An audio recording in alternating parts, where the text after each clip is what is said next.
What's going on, guys? Chandler's Legacy Farm here. So today we're not going to be talking about multi-tools. We're not going to be talking knives. Today we're talking about this guy right here. Sasquatch, Bigfoot, whatever the hell you want to call it. That's what we're going to be talking about today. So it is 6 o'clock in the morning. I couldn't sleep last night, so I was up at 2 a.m. and I started watching a documentary on Bigfoot, okay? So this has been on my mind for quite some time, for a couple of years, actually. I don't even know how to start this without offending everyone. I know one thing for sure, okay? There's no Bigfoot. All right? Not where I live, okay? I live in southeastern Missouri. I am 46 years old. Now listen to this. Come in close and listen to this story, okay? This is what I got. So I got a lot of nothing. That's what I got. But I was born and raised into a large family, okay? I have 11 other aunts and uncles, okay? Or no, 10. Sorry, 10. 10 aunts and uncles, okay? Just on my father's side of the family. My grandfather was born and raised in this area, okay? I'm in southeastern Missouri. I am in the middle. I own land, and it's a pretty good chunk of land compared to what a lot of people owns in the Mark Twain National Forest. I am 46 years old. I have lived in the Mark Twain National Forest all of my life. All of it, okay? All my life I have been right here on this 300-acre farm, okay? My uncle owns land up the road and down the road from me. All the land that is here, if you add it together for what we own over 1,000 acres here, okay? Let's just say way over 1,000 acres. And I can hunt and travel freely on every inch of it, okay? Every inch of it. I can hunt, I can travel freely, do what I want. Most of the time, guess what? It's privately owned land. Unless one of my cousins or one of my uncles is with me, or they're, on the other side of the property, whatever, I'm by myself, okay? And I hunt out of a tree stand, all right? Around here in southeastern Missouri, your hills are so steep and they're so close together, you can't really, it is very hard. It's a lot harder to kill a deer on the ground or harvest an animal off the ground or even in a blind. They can smell you, okay? I don't give a shit what all you use and put on you. They can smell you, okay? So I hunt out of a tree stand, and whenever I hunt out of a tree stand, I mean, I've spent most of my time 20 plus feet up in the air in a climbing tree stand. The rope on my tree stand is cut to 23 or 24 feet long. I go up the tree until I feel the weight of my gun or my bow on that rope. When I feel that, and that's tied to the bottom of my stand. So my feet are always, at least, if I can get up the tree high enough, will be 23, 24 feet in the air. That's at my feet, okay? That's how high I climb a tree whenever I bow hunt or whenever I rifle hunt. And I rifle hunt and bow. I have rifle hunted and I have bow hunted literally since I was 5, 6 years old. My dad killed a 6-point deer one time with me sitting next to him at the base of a tree. We were in a big open spot where the wind could carry our scent the opposite way from where he thought the deer was going, the deer would be coming from. I was sitting there and I was so young that I was counting on my fingers. 1, 2, 3, 6, 10, 12. You know what I mean? I couldn't even count. That's how young I was when my father started taking me into the woods to hunt, okay? My father, whenever he was born into this family and having 10 other siblings, they lived in the woods. They lived off the land. You know what I'm saying? They had to hunt for food. Even, it hasn't been that many years ago, but there was a grocery store uptown, and they only lived about 15, 20 minutes, probably 15, 20 minutes tops from town. But back then, to get to town, it was drive your old beater car, or you ride your horse, or you take your horse in your wagon, or and town was literally a one small little bitty grocery store, okay, inside of a mining town. All right, that's what you got, okay. It's not like you went into a big town that had every option in the world. You know what I'm saying? So you basically, it was a very, very, very, very small town. It's still a very, very small town. Uh, so with that in mind, and the history that I know here in the Mark Twain National Forest, here in southeastern Missouri, and from what research I've done on Bigfoot, uh, I've never saw anything like that ever, ever. My parents, my on both sides of my family, as far as I know, they have never saw anything to prove it. Okay, nothing. Whenever I'm saying I've got 10 aunts and uncles, even my aunts go out and they are capable of knowing how to go out in the woods and harvest an animal. Okay, uh, we are grass-rooted country people that knows how to survive off the land. That's been passed down to us through generations and generations. My great great grandfather was from this area in the Mark Twain National Forest. Okay, I've got 4 generations here of me, my dad, my grandfather, my great grandfather. That's 4 generations back. That's years and years, and I can't ever remember hearing a story about someone saying, I saw this in the woods somewhere, or I heard this making noise in the woods. Come on, guys. To say that it's not real, I'm not going to say that, okay? Bigfoot could be real, but there's not one in here, okay? There's not one around where I live. I can guarantee it, okay? I can guarantee you there's no Bigfoot in my area. I know this. And they say that, they will not be where there are people, okay? Think about this. Think about this. And this over a thousand acres right here around me. Over 1,000 acres here around me. This 1,000 acres is surrounded by more thousands of acres of Mark Twain National Forest. Okay? Our thousands of acres, our little over 1,000 of acres, is right here in the middle of the Mark Twain National Forest. There's more thousands around us that border us. Okay? So they say they don't want to be where people are. Okay? Bigfoots are, anonymous, don't want to be where people are. Okay? So on our property, most of the time, it is either me, my cousin, one of my 2 brothers, or a couple of my nephews that could even be on this over 1,000 acres of land. You know what I'm saying? That's it.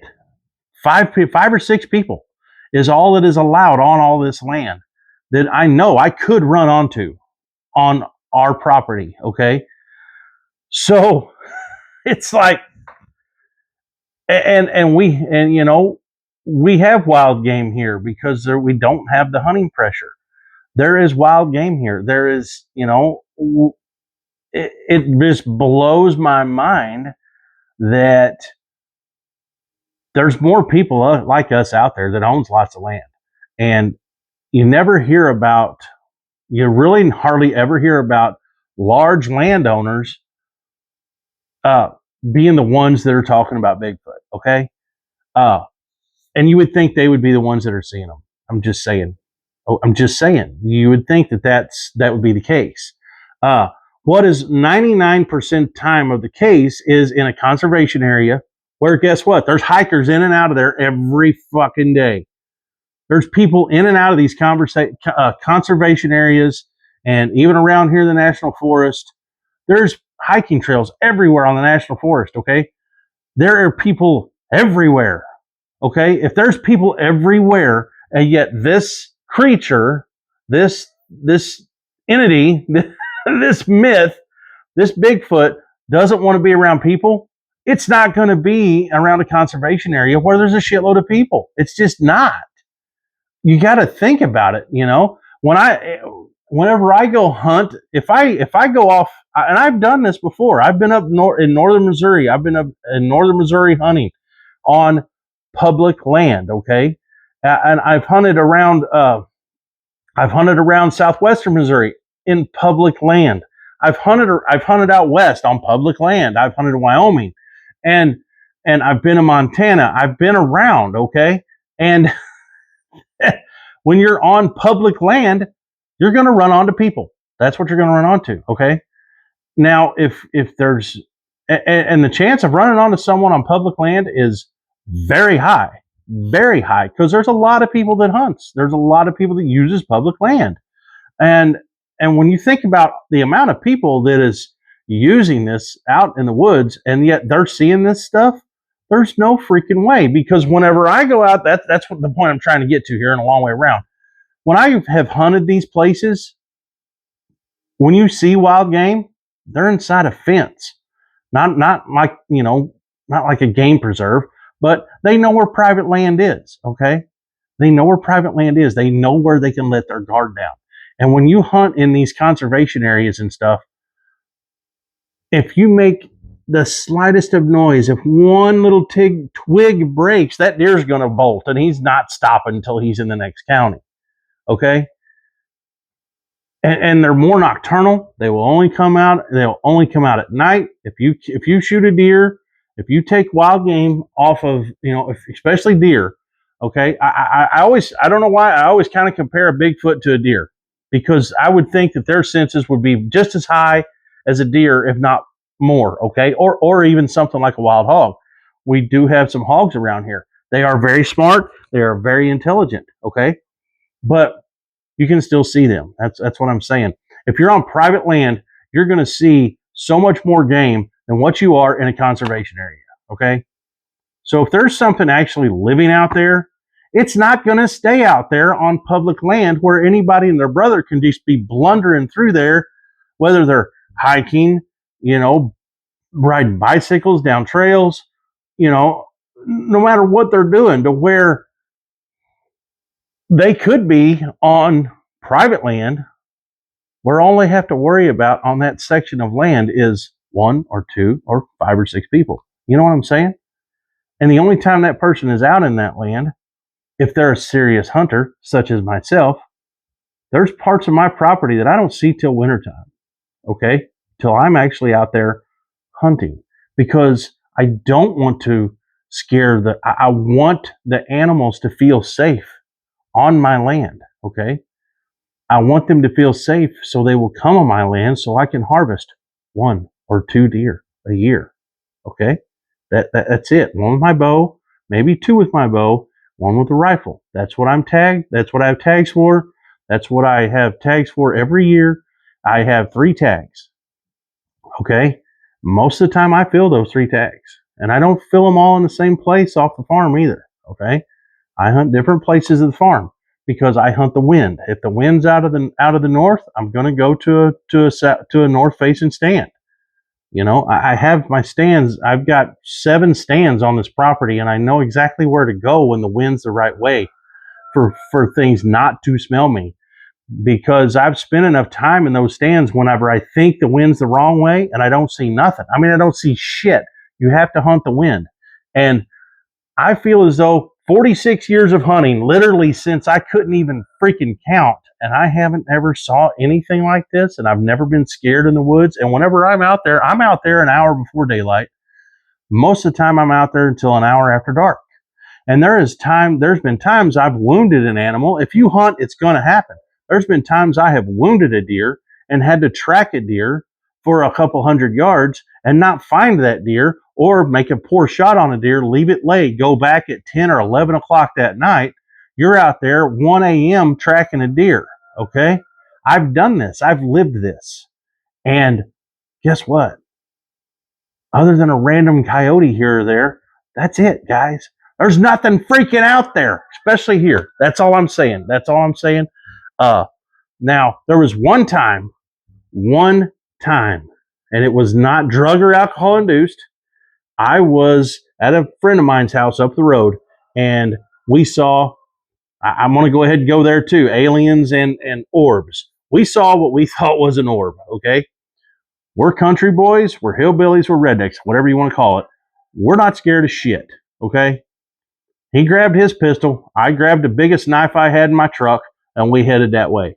All right, that's the way it went. We headed across the river, up in the woods, to this light, to this orb.